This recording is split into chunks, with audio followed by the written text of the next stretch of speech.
The South African Union of Students is calling on President Cyril Ramaphosa to fire Higher Education Minister Blade Nzimande and the National Financial Aid Scheme Board Chairperson Ernest Khoza. This follows a damning report by the organization Undoing Tax Abuse, coupled with recordings allegedly implicating the top brass in the corruption at NSFAS. SAUS President Asive Dlanjwa joins us for this discussion. Asive, a very good afternoon and thank you so much for joining us. Good afternoon, Gwena, and good afternoon to your viewers and your listeners. Just a correction, I'm the spokesperson of the union. Thank you for that, Asive, the spokesperson for SAUS. Just again on this, the report that Outa has come up with, which subsequently there is a statement that was released by NSFAS really saying that this is just blatant lies. But as SAUS, what do you say to that? Number one, I think we have noted with absolute disgust and outrage these scandalous allegations and the recordings which are allegedly of the minister and the chair and obviously everyone else that is implicated.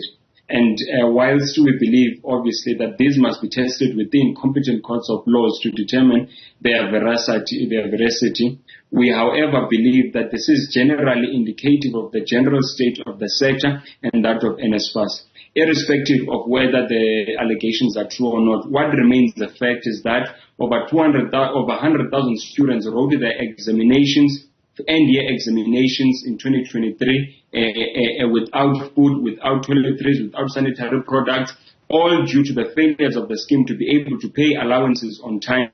That is a grave injustice.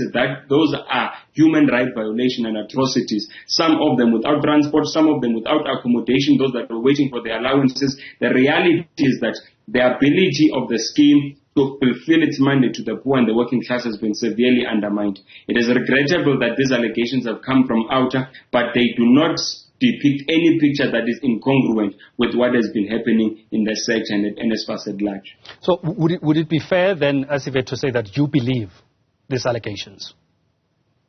No, we can't believe or unbelieve allegations.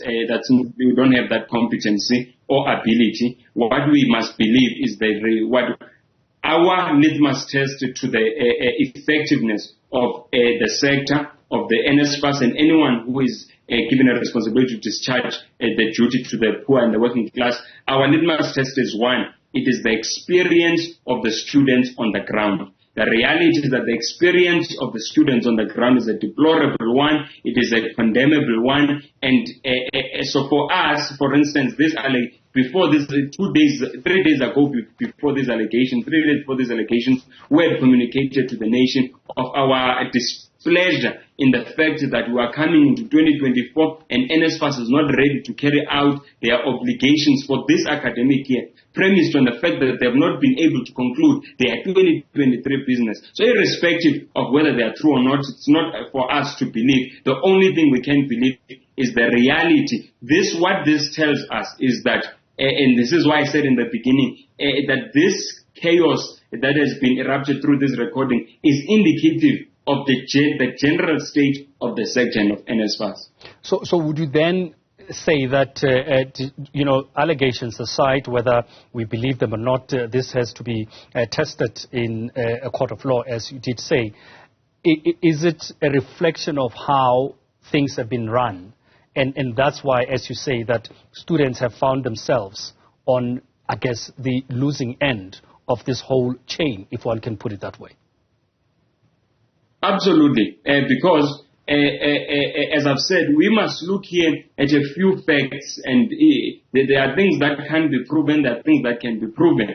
NSFAS said about 2 months ago that of the 10% of all their beneficiaries, 10% of all their beneficiaries still have not been able to receive their allowances. NSFAS beneficiaries are just over 1 million, meaning that we are sitting, this is since May, by the way. So these are students who have not been able to receive their food and their food allowances since the beginning of May. So that's a fact that has nothing to do with, it does not need a recording, that's a fact. So the reality is that the scheme had been failing. We had these service providers that are implicated in this report, for instance, these are service providers which we had consistently said They are incompetent. Even before the board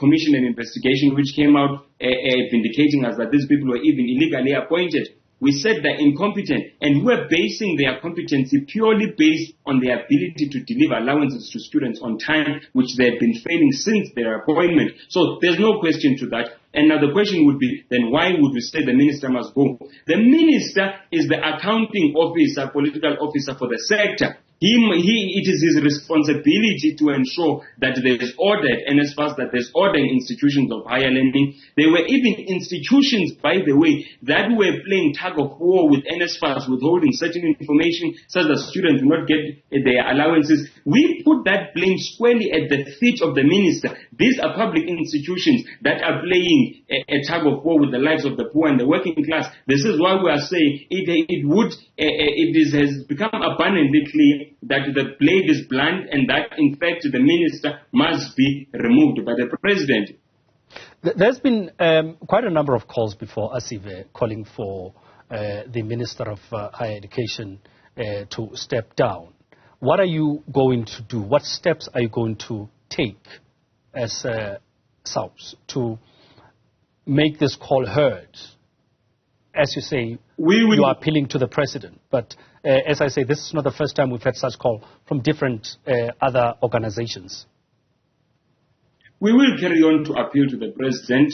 We will carry on to engage with other progressive organizations for the necessary agitation, including probably not limited to a protest, etc., to ensure that these things are met, or rather that these demands are met. More than anything that we are requiring from the president, it is in fact disheartening. It should be telling itself that you are saying what you are saying, that these calls have been consistent. So you would think that by now, irrespective of how the president of how the president might feel about the minister, that the public outrage alone that has been consistent, it even predates the arrival of President Ramaphosa, by the way, the failures of the minister. So we will carry on to agitate. Unfortunately, we don't have a magic wand. We will have to agitate up to a point where the president is able to take us into confidence and remove the minister and all other people who have been at the helm of the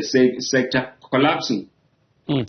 Asive, we know the biggest challenge right now would be in a couple of weeks, a month or so, the schools are reopening, universities are opening. We're going to see the same problem. So is there some sort of a time limit that you are asking the president to respond? And failure, as I did mention, that there's been a few calls that have not been heeded for the minister to step down. What's your next step? We're engaged in a revolution generally, and by its very nature, it's not linear. So it's staggered. So we will not necessarily focus purely on the removal of the minister or anyone who's failing the poor. But we also have a responsibility, for instance, right now, to ensure a successful registration period. So our next step, as I've said, we will carry on to agitate for the removal of incompetent people, but we also have more than that, a responsibility to the almost 2 million students, or when in the university sector, 1 million students, that we must be able to service and ensure that the registration runs smoothly, to ensure that we deal with issues of funding, with issues of academic financial exclusion. So we'll still be dealing with those things on the side. The minister is not going to become suddenly our main focus, but as I've said, simultaneously, while calling for changes to be made in the leadership of the sector, we will carry on to be assisting to ensure that we work as we have done, as we normally do, to broaden access for the students of the poor and the working class across institutions of higher learning. Asive, there's a statement right in front of me from NSFAS that came out just today, and they are rubbishing all these claims by Outa. They say they will continue to focus on finalizing preparations for the successful beginning of the 2024 academic year. So they're almost saying, well, there's no truth. They're not even bothered by this. What's your reaction to that?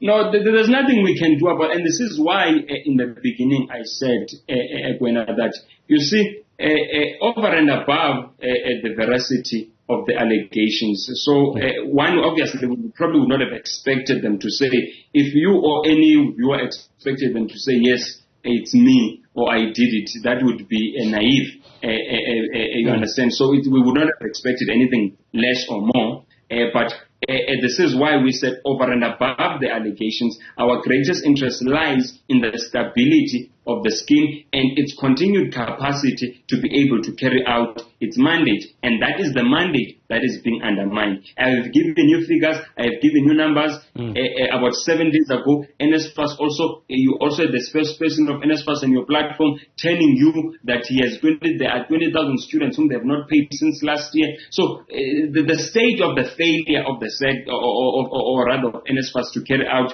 its mandate, there's no question about that. They can't dispute it, no one can dispute it. And that is the premise and the foundation by which we are calling for change.